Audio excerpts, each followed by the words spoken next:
হারাগাছ পৌর শহরের হকবাজারে খরচ আনতে গিয়ে হারিয়ে যায় দোয়ানিটারি এলাকার ববি এবং মিমি নামের দুই শিশু। হকবাজার এলাকা ছেড়ে তারা চলে যায় রংপুর মহানগরের খাসবাগ এলাকায়। সেখানে দুই শিশু কান্নাকাটি শুরু করলে স্থানীয় ব্যক্তির নজরে আসে। তিনি দুই শিশুকে তার বাড়িতে নিয়ে যায় এবং তাদের পরিচয় শনাক্তের চেষ্টা করে, কিন্তু দুই শিশু শুধু হারাগাছ ছাড়া কিছুই বলতে পারেন না। তবে সেখানে পীরগাছার এক ব্যক্তি বিষয়টি জানতে পেরে দুই শিশুর অবস্থান সম্পর্কে কাউনিয়া পীরগাছা আসনে বিএনপির প্রার্থী এমদাদুল হক ভরসাকে অবগত করেন।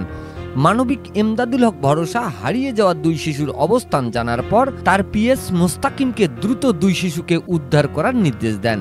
পরে এমদাদুল হক ভরসার তৎপরতায় রাতে পরিবারের কাছে পৌঁছে যায় শিশু ববি এবং মিম। জানা যায় শিশু ববি ও মিমের বাবা মা কুমিল্লায় থাকেন, আর তারা দুই বোন দোয়ানিটারিতে নানা হোসেন আলীর কাছে থাকেন। নানা দৃষ্টি প্রতিবন্ধী হয় রবিবার দুপুরে তারা দুই বোন বাজারে তেল ও মাছ আনতে যায়।